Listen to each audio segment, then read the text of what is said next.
Hey everybody, welcome to the D. Louise book series. I'm Christina, Kristina.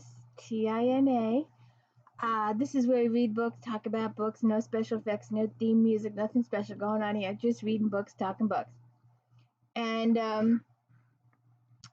so it is the Christmas time of year. Oh, I have a Christmas a miracle request for y'all. Got my little tree here, and my co-host over here. I got I call this the Rolls Royce eggnog because it comes in a glass bottle and it's done by an actual Dairy Peeps. And look at that little eggnoggy here. And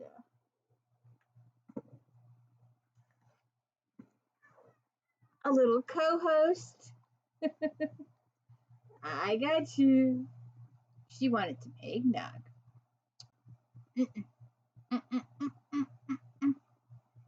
Especially not for lactose intolerant cat. Sorry. Go on. Put that up a little higher. So, it is. Where's one of my other ones? Oh, here's the other one. So, I had this Yankee Candle fascination years ago, and I have about 30 something of these. Keep in mind that I bought them at $5 and $10 a piece. They're going for like 60 now. I'm serious. But this was the pine cone one. This is really hard to get a hold of. And then they had like a mistletoe. And this one.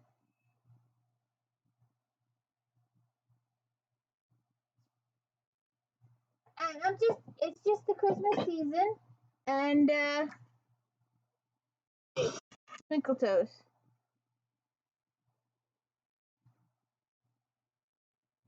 Come here, you wanna play?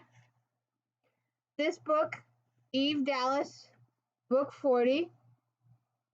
We are getting ready for the next book in the end of January. We are reading our way towards that book. And so I am doing 30 Days of Janet. What? I actually read 3 books today. Is that amazing? I actually got through 3 books instead of shopping. Don't sit on the computer. All right, so like I said, I have a Christmas miracle request for y'all. You know, that thing was supposed to sing. I bought this stupid thing years ago, and I think it was supposed to sing or something. They were supposed to do the mistletoe and kissing or something like that. I have no idea. I gotta do something with it. So anyways, oh, where was I? So, Eve Dallas, book 40. I'm a big audio, and Susan Erickson is the best. I can listen to this woman all day. In fact, I have. There have been days when I've been listening 24/7 to Susan Erickson because there are 60 books in this series, and I was data entering, and I was doing audiobooks like crazy. And you know, this read with your own challenge, I own these. And I'm telling you, if check all my videos, 90% of what I've done this year, I've owned. We've done Laurel, we've done Lindsay, we've done Carolyn Sparks, we're going to do J.R. Ward soon. Who's behind me? Kayla Price, Russo. Check out Flashback Mondays. All these books. You know, I thought, and I was mistaken, I thought that owning 3,000 plus books was a thingy. But I met a guy the other day who has 12,000. Like, oh, well, yeah, that puts me to shame. Like, man, I thought my 32 bookcases were good, but he beat me out. But he just has I know somebody else who has their books piled up to the ceiling. No bookcases, just a pile that goes all the way to the ceiling. So anyways, where were we? Oh yes, J.D. Robb, Eve Dallas, my comfort series. My 2 comfort series, J.D. Robb, Eve Dallas, and Stephanie Plum. And we are doing both series this month. And we're going to end up with Dirty 30 at Christmas. It's under my tree. And this book, Eve has a fan. And a fan that wants to please Eve by eliminating people that were rude to her or disrespected her. So Eve gets called to a murder scene, and you know, if you've been following my series, I cannot talk about these books without reading these books with you. I need to share these books with you. Yes, I need to share these books with you too. Yes, yes. My gal pal here. She missed out this morning. The enemy, other co-host who was here.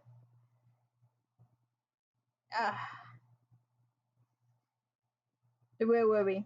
Oh yeah, so she's at a murder scene. Oh, and look, they will get better. We will do the inside covers. This is a blank one right now, but this one, show me it matters, or I can't be your true friend. So they're at a crime scene, and it says, for Lieutenant Eve Dallas, with great admiration and understanding, her life was a lie, her death our truth. She showed you no respect, spoke ill of you, sought to profit by undermining all you work for. It was my pleasure and honor to balance the scales. Justice has been served, your true and loyal friend. Okay. No eggnog. She's trying to get to the eggnog. So Leonore Baswick is dead. He had defended this guy years ago, and Eve had gone toe to toe with her. But in Eve's view, the lady was just doing her job. She was a defense attorney, criminal defense attorney. So I mean, you know, let me see if I can do this. I've been doing this horribly lately, but there she is. There's cutesy. She will do that, and she will pretend to wash her face like that, and then at some point the paw will go under her collar, and she will take the whole thing off and fling it across the room. Now, I take it you'd rather watch her than talk to me. I'm sorry, I don't have the capability to do 2 things at once. Maybe, you know, if y'all come through with those 1,000 likes for my Christmas miracle, well, even then, there are bills to be paid. But those of you who've already subscribed, I really appreciate it. I need 900 more. We'll see what happens. So Eve and I believe it's Peabody have this discussion. Yes. Oh well, there should be some friction now and then, as you'd expect. A great deal of competition, but I will say she was valued and respected. My own assistant has tried to contact me several times. The officer asked, I'm not answer my link. I've switched it off, but I should go back to the office when it's permitted. There are so many things that need to be done, need to be seen to. Just one more thing. Eve said she was working on anything big right now. Anything high. I suppose Mrs. Warrens and Quirk would qualify. They are accused of embezzlement and fraud and their own financial consulting. All right. Wrong page. Sorry. Who'd kill for you? Peabody waited until Eve lowered her hands. I mean, who'd kill somebody who was rude to you or well snotty? Nobody leaps to mind. I tend to avoid relationships with the homicidal. I don't mean a specific name, Dallas. A category, a type, a category, even like someone you help, someone who you maybe saved from harm, or someone close to someone you helped or saved. That's a possibility. Someone who's followed your career is another. A wannabe. You get a lot of the media, Dallas, whether you like it or not, and it's or not, you get, but you get a lot of media. You've closed a lot of big cases. We've closed. Yeah, but I'm not married to the kick your ass sideways gorgeous Irish guy with more money than God, who gets plenty of media too. Add in all the buzz from the iCove, Nadine's book, the major success on the vid. Fuck, frustrated, a little headachy, Eve shoved her fingers through her hair. You know, I'm gonna bring that clock to the next video, I swear it. No matter what time of day I do a video, she goes off. She doesn't tell time. She just likes to go off during my videos. And now you're making love to my notes. Thank you. So then it's time to go through her fan mail. They go through her fan mail to see who might be doing this stuff. Then she has to go talk to Whitney. She's been through a couple of different people, but we're just gonna go hit the highlights here because I have to share. It's me. I have to share. Naturally, Whitney spread his big hands. Whitney is her boss, her superior. And while there will be some media attention given the victim's predilection for appealing to same on behalf of her clients, there's nothing in your report that warrants this break of habit. You don't come to me as a rule, Dallas, unless summoned. What do I need to know now? May I use your screen, Commander? He gestured to it. It took Eve a moment. Christ, she hated electronics more than half the time she managed to find the disk insert, cue it up, turn it on. The screen filled with the message written on the wall above the body. Whitney rose from his chair, walked slowly around his desk, his eyes on the screen. When did you last see or speak with the victim? At Jess Sparrow's failed appeal, about a year ago. I haven't had any cases since then that involved her. We got in each other's faces at that time. More during the investigation of Bauer and the investigation of her partner's Fitzhugh's murder. Cop and defense attorney, nothing more, nothing less. I don't like her as a person or as a lawyer, but I don't like a lot of people. So she tells Whitney. And then, I don't know, if you're a fan of these books, you've got to love the banner that hangs in, the banner that hangs in the squad, the bullpen. There you go, bullpen, sorry. No matter your race, creed, sexual orientation, or political affiliation, we protect and serve because you could get dead. Don't you wish that every single police department in the entire world followed that motto? There would have been some situations previously in years past that could have used living by that motto. And there are some people that are currently deceased that could have benefited from that motto. So MIRA comes to her. She doesn't usually come to Eve, but when she heard about this case, she comes to Eve and she says, it's personal for the killer to you. This person sees himself, will use the male pronoun for simplicity, as your friend, more your champion. He has fantasized a relationship with you, which has only become deeper to him now that he's killed for you. He gave you a gift. At some point, he'll expect your appreciation. He'll be disappointed. And when disappointed, he will strike out.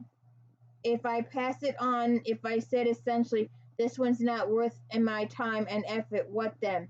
Would he have to kill again to do better? Find someone I'd feel more worthy my time and effort. And they go through it. And then I love this little catching up with Mars. There are some authors that avoid the catch up, some authors that do the catch up way too long. It goes on too long. But Nora Roberts does it well. Yes, ma'am. You rang? Come here. You came over and nudged me. Now come over here. How was your Christmas? Good. Caught the bad guys, opened presents, drank fancy champagne. You? I visited my parents Christmas Eve, stayed for the morning, and had dinner with Garnett De Winter and her very charming daughter. Now, you know Morris is the medical examiner, and DeWitt is the bone person that we met a couple of books back when Rourke found all the bodies in his skull. So she's a new recurring character. I really didn't go through the recurring character list this time, and maybe I should have. But Mira is the shrink. I just read her. I should have said that. Whitney is her boss. Morris is the ME. Dickhead does the forensics. We have the Harbo, Queen of Hair and Fiber. We have McNabb, Peabody's cohab and partner. He's a detective in the electronics division. And we have Mavis, Freestone, her friend. Leonardo, her partner. Nadine First is a reporter. She also hosts This Is Now, the crime that's happening now, what's happening now. She's also written the iCove book. So we have quite a few people that make an appearance, and several members of her bullpen make an appearance. Trueheart, Baxter, detectives in her thing. Reineke, Carmichael, they all make appearances. I like catching up with them. Stayed for the morning and had dinner with Garnett De Winter and her very charming daughter. A child adds sparkle like champagne to Christmas. How was your family, Peabody? You went home, I'm told. Great. It was totally mag to see everybody and just dive into chaos for a few hours. I know just what you mean, and let me say that's very frosty coat. I know. Despite Eve's warning, Peabody stroked the sleeve again. My amazing partner and her hunka husband gave it to me for Christmas. Don't make me regret it, Peabody. Best Christmas ever. It's this coat. It has a lining in it to protect from bullets and stun guns and knives. It's a protection coat. It's the coat. It's the magic coat. And we will talk about this coat for a while. Come here. You're gonna bug me during my video. Your tail got caught up in the wire. There we go. So how's it going there, dude? Oh, she's a girl, by the way. You're doing all this so Casanova doesn't come over here, right? What do you think? Should we get some more? I want 2 more, but I don't want to do it too soon, financial reasons. But I want to do it before Miss High and Mighty here gets too full of her britches and tries to kill them. She's very bossy. She's the queen of the house. She totally is. And when the old man died and he was my emotional support cat, she is not an emotional support cat. Sinatra was my emotional support cat. And his mother was too. She died of cancer 15 years ago.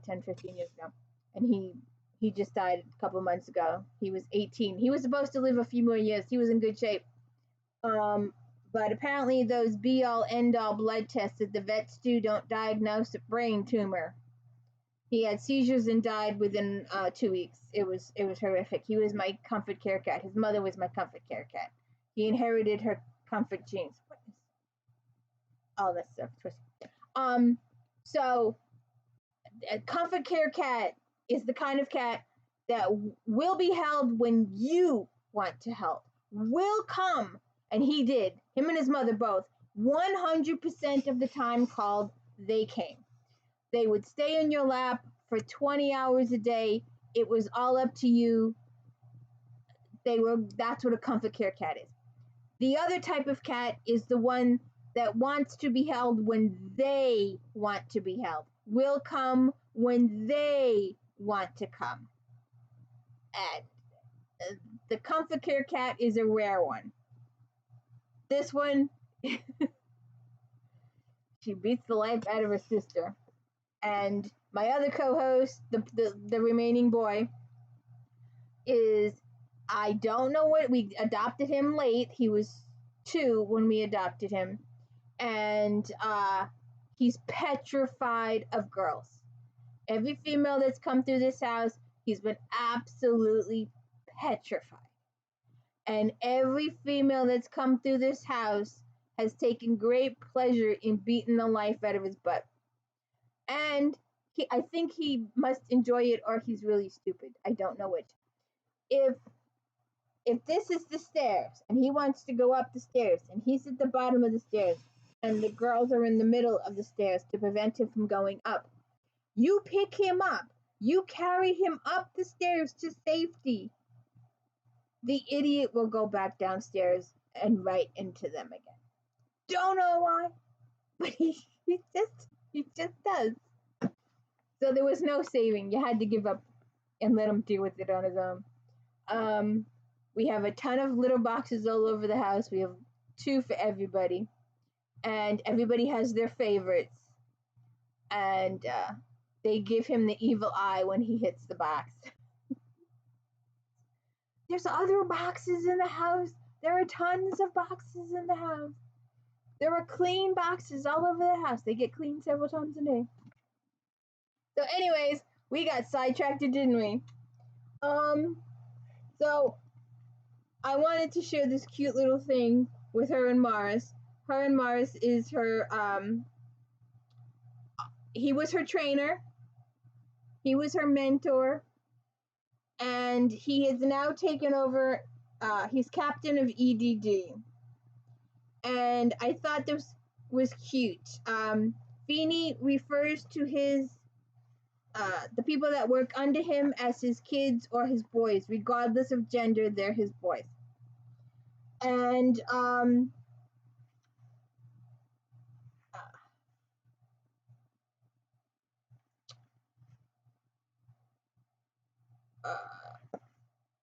where is it?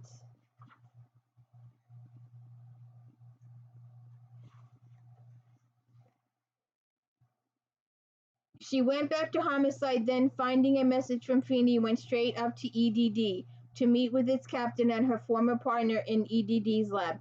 She saw through the glass he was working alone in wrinkled shirt sleeves the color of anemic coffee. Silver sprung in its way through the bush of ginger hair topping the face of a loyal basset hound. When she stepped in, he gave her a quick, hard study, nodded. This is effed up. That's what I was missing. I couldn't quite put my finger on it. The right term. Effed up is it is. With another nod, he walked over to the auto chef. I'm programming us a couple of spinach smoothies. I'll pass for the rest of my natural life.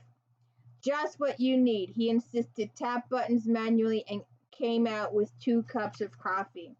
It doesn't look like spinach. It only took 1 sniff. Smells like coffee, real coffee. ROARKE's coffee. And we all know that's why Eve married ROARKE for the coffee. I got connections. Programmed it in a spinach smoothie. Not one of my kids is going to touch that option should their lives depend on it. It ain't loaded with sugar or caffeine. They ain't going near it. Smart.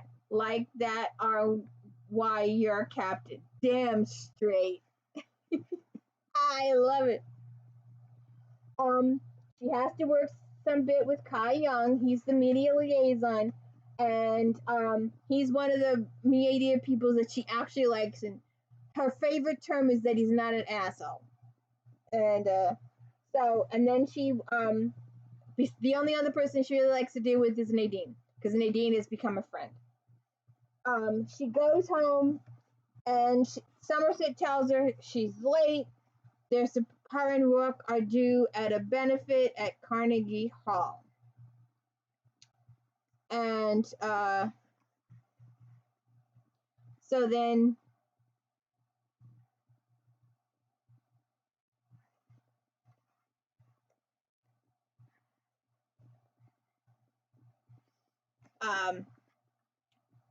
she comes up and Rourke is decked out in his fancy suit and tie, tails, whatever. I have a feeling I'm overdressed for what we'll be doing this evening, Rourke commented. I'm sorry, I need a minute. She scrubbed her hands over her face, then just left them there. Eve, where is...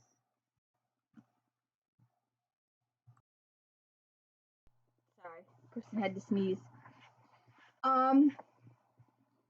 I have a feeling I'm overdressed for what we'll be doing this evening, Rourke commented. I'm sorry, I need a minute. She scrubbed her hands over her face, then just left them there. Eve, amused resignation shifted to concern as Rourke went over, sat on her other side. Is someone hurt? Bastwick. Leonard Bastwick, she's dead. Yes, I heard that on the media bulletin. Assumed you'd caught it, and that's why you were late. But you barely knew her. It's not her. Of course it's her, Eve corrected. But it's me. I didn't let it hit me until just now. It can't get in the way. What can't? It doesn't make any sense, but that's nothing new, is it? You have to remember a lot of time it doesn't make sense. You're not, and that concerned him. Tell me. Better show you. She pulled out her PPC, then glanced at the wall screen. Put this up there, will you? You'll do it faster. All right. He took her handheld, keyed in a few commands. The wall screen went on. The image of the message from the crime scene flashed on. This was on the wall over the bed. She'd been garroted, fully dressed, slight stun, center mass, no other signs of violence, no defensive wounds. Hush, he muttered, eyes cold as he read the message. So she said nothing, just sat. Has Whitney seen this? Sure, I went straight to him. And MIRA, and to her. And so they talk about it. So they go, then they spend the evening go through the fan mail. Then the next victim is Lido. I'm trying to find, there was a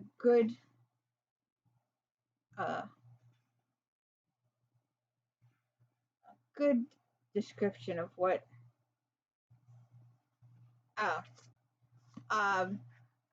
No, it wouldn't now. I went looking for him because I knew he dealt with one of the Vics. Old guy named Snooks. Picked up some scratch selling crappy flowers. She took herself back underground to the dank and the dangerous, to the tunnels, the fetid smells, the lost souls. I found him in Game Town playing pool. One of the other assholes he played with didn't want the game interrupted. Got in my face, got a little physical.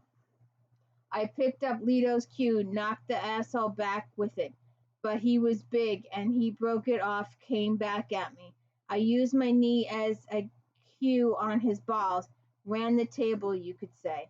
If the killer's punishing people who came at you, one way or the other, it sounds like the big asshole would be the victim.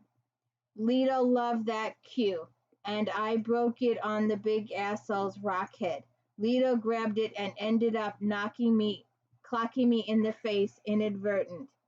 But I saw stars and it left a pretty good mark. Did you arrest him? No. Used the assaulting an officer as leverage, got what I could out of him.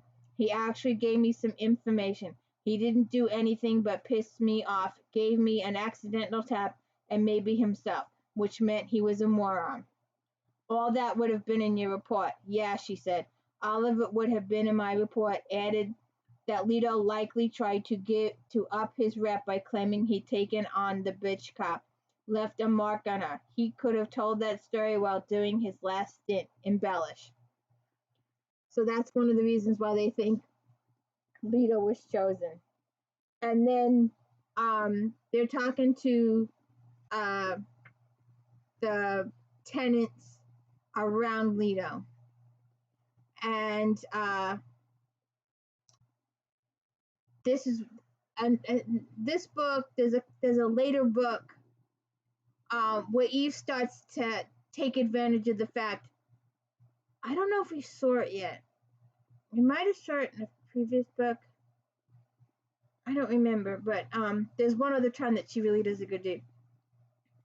But she's slowly starting to get there, to do stuff that we would like Eve to do. And this neighbor girl, she's come away from home. She wants, she's looking for work. She's a runaway, abusive type situation. She's only 17, but she tells Eve she's 18. For the first time, a glimmer of a real smile eked through. I'd have to be blind, deaf, and crazy to like living here, but it's what I got, and it's better than what I had. Eve glanced at ROARKE. I might be able to help you find a decent place where you could stay until you find better work and better than this. I'm not going into a group home. I'm not. Just hang on a minute. Nobody's going to make you do anything. Just hang a minute. She rose, gestured for Peabody to sit with Misty, and to ROARKE to step out in the hall with her.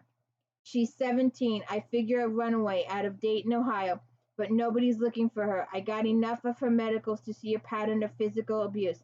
The father's doing time right now. Went in last month for assault. The mother's been in and out, illegal abuse.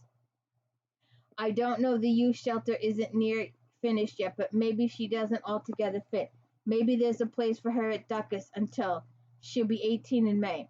I can arrange that if she's willing. Some of the women there aren't much older. Eve nodded, said nothing, and then ROARKE lifted his brows. You want me to talk to her? You'll slide her right in. She respects the badge, but she's afraid of it. Odds are wearing one gave her much help. You'll keep it smooth, and she won't be afraid of you. And she has ROARKE help the girl out. And then she's filling in her team on the Lido murders. Oh, that's where that reference was. And I like the fact that we get to see some of her team discuss stuff. Shit, Lido. Renicky leaned forward, nearly flipped his wrinkled tie in his coffee mug. I busted him when he was a minor. He was an asshole, then grew up an asshole. Guess he died as one. Can't see a connection to Basquiat. She wouldn't take somebody like him as a client. No, and at this time the only thing that connects them is me.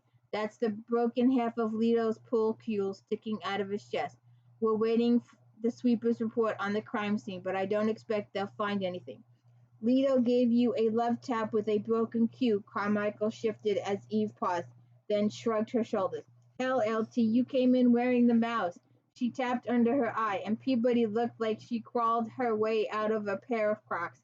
You were still on the green side, she added with a grin at Peabody. Being a detective, I asked her how you got the bruise. Inadvertent love tap, Eve qualified. Yeah, he gave me one. That was 2 years ago, and last night someone killed him, claiming it was for justice. And we get to see Baxter and Trueheart and Carmichael and Renicky and the gang. It's always nice when there's a group and you get to catch up on them. And there's a girl from EDD, I forgot what her name is, but I love their computer geek speak. It's cute. So then they're going through the fan mail and they come across Mason Tobias. And I thought this was a really good character. I won't read it all to you. But Mason likes to take notes. He's probably advanced Down syndrome, maybe. I don't know. It's not said. It's implied that he's a little on the handicap side. Having a handicapped sibling myself and have been involved in that environment, I think it's really nice that Eve pays attention to him and actually realizes that he is an important witness. She's reading through his notes. He gave her his notes, and she actually took the time to read them, and there was an important clue in those notes. Eve turned to her link, pulled up the contact information. Mason's earnest face filled her screen. This is Mason Tobias. I can only talk for a minute because I'm working and not allowed personal communications. I'll fix it, Mason. It's Lieutenant Dallas. Yes, sir, Lieutenant. I'm on a walking delivery, so I can talk for a minute. Great, Mason. I'm reading your report, and he lit up like a candle. You are? You're reading them yourself? Yeah, and I'm reading the one you filled on December 15th while surveying Lito's building. That was before you told me not to observe from inside. Right. Before that, you reported a delivery man, one who appeared unable to locate an address. Do you remember that one? And it goes on. And I think that was a really nice inclusion for Nora to put in. Then I'm not sure why I put this in. Let me see.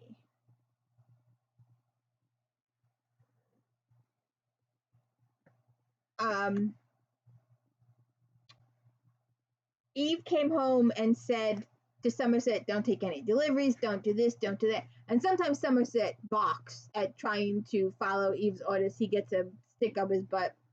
But then ROARKE comes in and he says, where's your feline companion? He asked Somerset.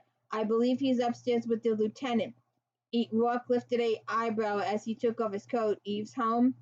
And has been for nearly an hour now, uninjured, Somerset added before ROARKE could ask, concerned apparently about my routine outside the house, and as I mentioned before, about those who may come into it. You saw the media conference? I did. Taking ROARKE's coat, Somerset hung it in the closet, hidden in the foyer wall, where he'd already hung Eve's. Ah, shit. I gotta sneeze. He or she leaves messages to Eve at the crime scene. She had a loose connection to both victims. The killer claims to be her friend and bringing true justice to those who've shown her disrespect. Sorry. Excuse me. Claims to be your friend and bringing true justice to those who've shown her disrespect. Ah, well, that clarifies things. I'd make a prime candidate. Both you and the lieutenant, Somerset continued when ROARKE eyes heated, should know I'm capable. You've been hurt before. I prefer you weren't hurt again. Very your routine, ROARKE began. And he does that. And Dirk Hastings, Portrait in Death. The person comes after him. And he's lucky. He has unexpectedly has a girlfriend involved. Then I thought this was a cute little interaction between Eve and ROARKE. I like to share. I like these books. I can't do this without sharing. It's just, I have this thing where if I don't know what to say and I want you to fill in your own word, I go, it's just. And you can say whatever you want after that. It's just.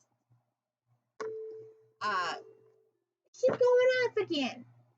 I'm going to make her part of my videos. I'm going to put her on the shelf. She can bing all she wants. Maybe if I put her here and stare at her, she won't bing. That clock. I'd hope you'd sleep longer. He kissed her furrowed brow. I know you're not a droid, but I'd like a walkthrough of your power-up system because nobody should look like you do on 4 hours of sleep. Lifelong habit. If I could be up and out before my father or Meg stirred, I'd avoid the morning boot. And you're not wearing that. She'd been thinking she'd once escaped into sleep when she could avoid her father's boot or worse, and she frowned at him. What? You may find yourself on screen again today, so you may as well dress for it. I can't be worried about clothes when I will. He took the jacket and shirt she had yet to put on. The pants are fine, a nice rich caramel, classic good fit. I'll deal with this. You deal with breakfast. I'm ready to eat. She'd have argued, but the deal gave her control of breakfast, and it sure as hell wouldn't be oatmeal. And she has waffles full of syrup. Eve likes salt on her popcorn, salt and butter. It's like she's eating the salt and butter and not the popcorn. And with the waffles, she's eating the syrup and not the waffles. It's just Eve. Then Eve tells Nadine to be on the lookout, and Nadine is a little wary, and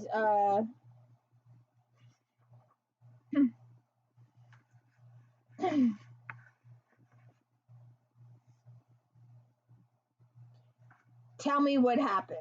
I was working, researching, reading correspondence. ROARKE.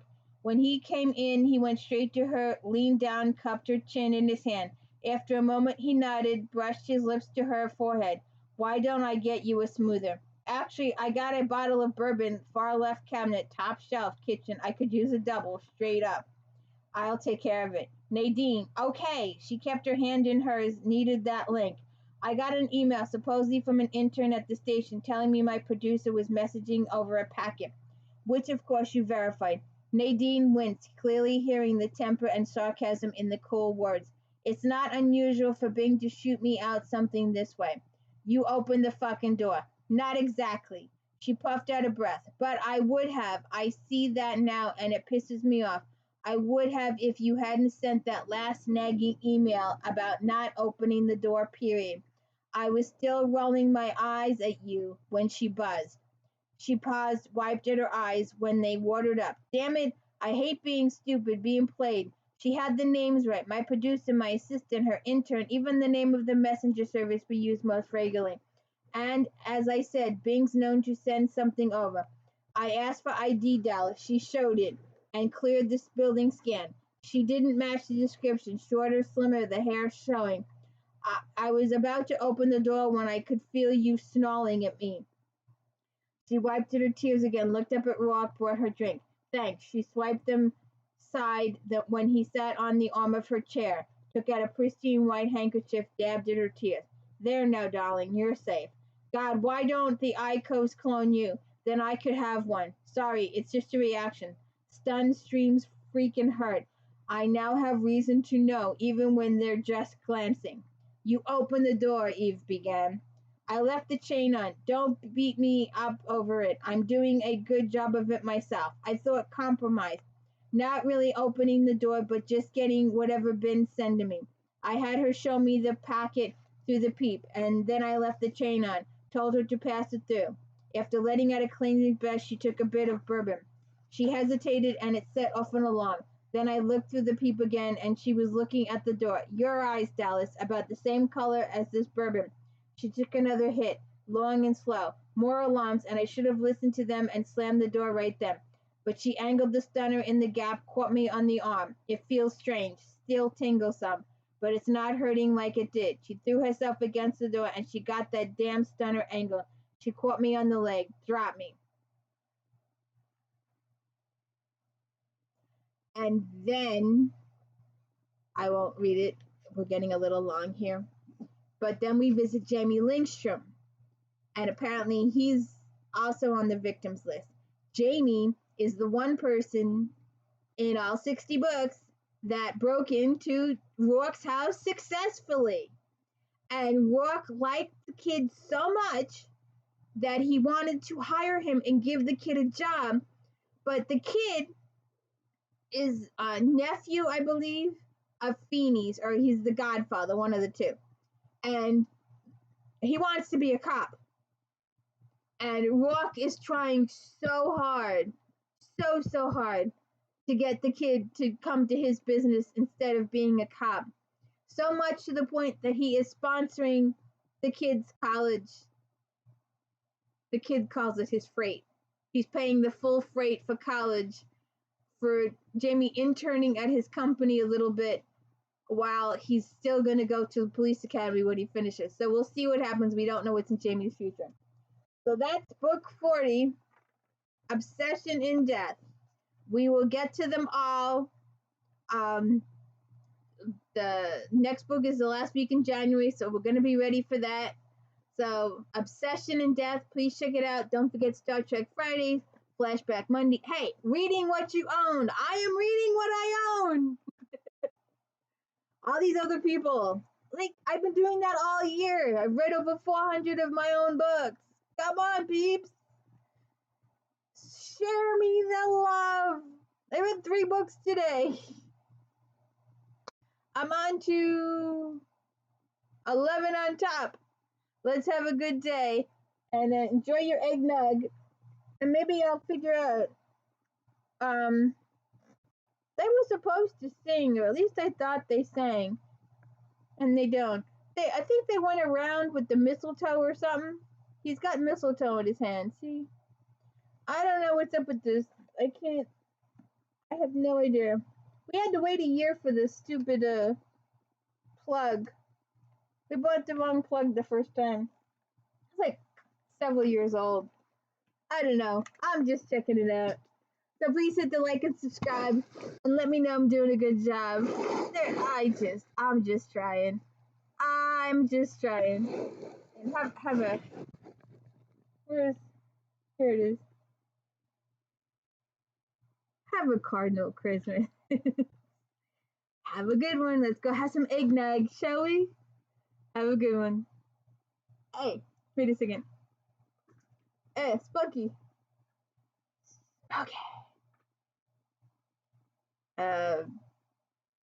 Steve Carey. No, Jim Carrey. That's it, Jim Carrey. Okay. And my Allison, I think it's Allison Brooks, the library series. Her cat is Smokey Joe. Mine is just Smokey. See if I can do this without making too much noise.